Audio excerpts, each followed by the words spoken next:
Specifically हम लोग ज़रा अरेस जो है वो अरेस को एक मरतबा देख लेते हैं, क्योंकि बार बार यूज़ हो रहा है और फिर इसमें पहले ही हम लोग इसको कवर कर लेते हैं। अरेस जो है वो बड़ा सिंपल है। यहाँ पे 3 तरह के अरेस होते हैं। एक अरेस होता है ये वाला, एक अरेस होता है ये वाला, एक होता है ये वाला। अच्छा, इनमें जो पहला पहला है ये तो पॉइंट एंड क्लिक होता है। जिस चीज़ को आपने रिमूव करना है आपने उस पर जाके क्लिक कर देना है, इसकी कोई भी वो नहीं होती। लेकिन कई दफ़ा चीज़ें बहुत ज़्यादा जब लग जाती हैं तो दूसरा जो है वो ये यूज़ होता है। इसमें यह है कि इसमें आप कंट्रोल प्रेस करके स्क्रॉल करोगे। कंट्रोल स्क्रॉल करने से इसका स्केल जो है वो रेडियस कम या ज़्यादा होता है, यहाँ से भी हो सकता है। और फिर जो है वो आप इसको ड्रैग करते हो तो आपका जो चीज़ है वो सारी क्लियर हो जाती है। यहाँ से मैं डेमो सीन से दोबारा अपने जी स्पॉन ट्रेनिंग सीन में जाता हूँ, डोंट सेव। तो यहाँ पे जाके Alt R, रिमेंबर दैट जब आप यहाँ पे आओगे तो आपको कैटेगरी दोबारा से जो है वो वही सिलेक्ट करनी पड़ेगी जो आपने की है वर्किंग के लिए बहरल। तो और अगर ग्रिड वगैरह और चीज़ें चेंज की हैं या कुछ प्रॉब्लम्स हैं तो वो भी जो है वो नज़र आने लग जाएंगे। यहाँ पे ग्रिड मुझे थोड़ी सी जो है वो अबव द ग्राउंड नज़र आ रही है। आई डोंट नो कि ग्रिड की सेटिंग हमने वहाँ पे चेंज की थी, तो दोबारा हमें ग्रिड की सेटिंग उसी तरीके से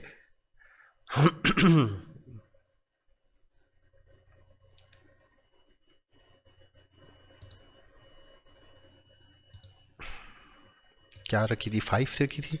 हाँ 5 5 एंड 5 देयर।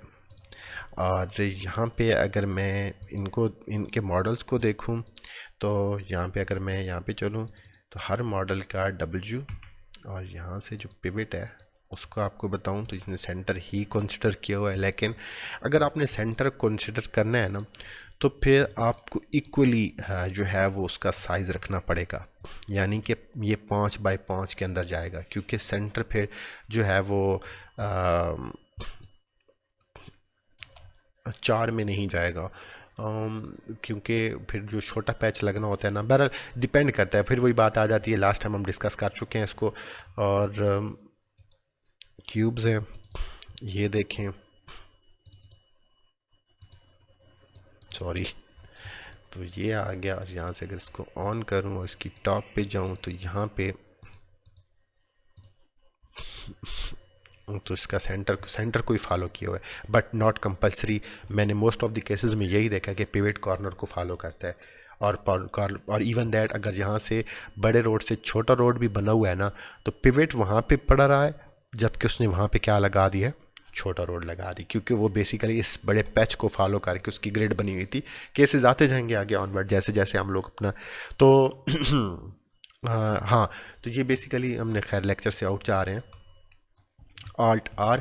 तो दूसरा जो है वो यहाँ पे हमारा सिंपल सा है ये मॉड। इसमें ये है कि आप इसमें जो है वो अगर आपका स्क्रॉल साइज़ छोटा होगा, जैसे ही वो उसके पिवट के क्रॉस जाएगा या जैसे ही उसकी मैश के ऊपर हॉवर ओवर करेगा, कोई भी अगर जहाँ से थोड़ा सा भी जो है वो व्यू से आउट होगा तो वो उसको अरेज नहीं करेगा। मोस्टली ये जो है ना ये बड़ा जो है वो छोटा सा बग कह लो। तो यहाँ पे ये आ गया, ठीक हो गया। और इसमें जो है ये ज़्यादा बेहतर रहता है। और 3D वाला जो है ये बेसिकली यूज़ होता है आपके ट्रेन के ऊपर। यहाँ पे ट्रेन हमारे पास नहीं है, क्योंकि टेरन जब बनता है तो टेरन के ऊपर जो है वो स्लोप्स होते हैं, और स्लोप्स के ऊपर जो है वो कुछ चीज़ें स्लोप के हिसाब से होती हैं। तो ये जो 3D वाला है ना ये आपका उस स्लोप के एरिया में जितनी चीज़ें पड़ी हैं उनको रिमूव करता है। यानी कि ये बेसिकली अगर नोटिस करो तो ये ग्राउंड के ऊपर है। तो ये जैसे ग्राउंड के लिहाज से चीज़ों को, अगर मिसाल के तौर पे मैं चाह रहा हूँ ना यहाँ से इस व्यू के साथ, यानी कि थोड़ी सी चीज़ें यहाँ से सिर्फ रिमूव हों। जो 2D वाला है ना वो तो पूरा जो भी इस व्यू के अंदर आ रहा है वो सारा रिमूव कर देगा। लेकिन अगर मैं 3D वाला यूज़ करना चाह रहा हूँ ना, मैं इसकी एग्जांपल आएगी तो फिर बता दूंगा, वैसे अभी तक मैंने इसको यूज़ किया नहीं है। यानी कि मैं चाह रहा हूँ कि इस लाइन और इस लाइन के दरमियान जितना कुछ है वो सारा रिमूव हो जाए, लेकिन मेरा व्यू ये है टेरन के ऊपर। तो फिर जो है वो मैं से इस तरीके से, और ये ज़्यादा यूज़ होता है कहाँ पे, जब आपने टेरन के ऊपर बहुत सारे दरख्त लगा दिए हों और फिर ग्रास लगा दी और फिर आपने पाथ बनाने होते हैं। जब पाथ बनाने होते हैं तो वहाँ पे आपका ये वाला टूल यूज़ होता है। टेरन बना लिया, उसके अप्स एंड डाउन्स बना लिए, सब चीज़ें बना ली। अब आपने उसके क्या बनाने हैं, पाथ, तो आप जो है वो अपना पाथ का साइज़ कंट्रोल के साथ जो है वो, अच्छा फिर ना सिर्फ इसके ऊपर ना यहाँ पे देखो दो ऑप्शन है। एक तो रेड लाइन आपको अप डाउन, ये मैं कंट्रोल के साथ जो है शिफ्ट के साथ जो है स्क्रॉल कर रहा हूँ तो ये आपको लाइन नज़र आ रही है एक ये, और कंट्रोल के साथ आपको ये शिफ्ट के साथ वाली ये अरेज हाइट। टेरेन के ऊपर हाइट भी जो है वो कंसिडर होती है, मिसाल के तौर पे किस हाइट तक चीज़ें उसमें से गायब हो जाएं।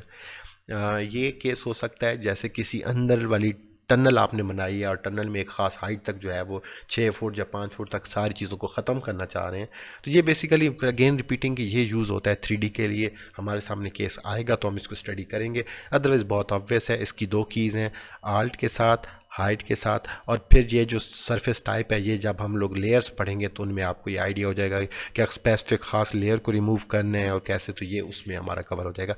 तो ये हमारा छोटा सा बेसिक जो है वो क्या है, अरेज ऑब्जेक्ट का जो है वो है 1 में और 3 में जो है वो आप अरेज ऑब्जेक्ट में जाते हो 1 3, और यूजुअली जो अभी तक मैं यूज़ कर रहा हूँ वो मैं 2D यूज़ कर रहा हूँ। पॉइंट भी जो है वो क्लिक करने से रिमूव होता है, तो इसको ये सेलेक्ट कर लेता हूँ, कंट्रोल में इसका साइज़ छोटा कर देता हूँ और दोबारा 1 जी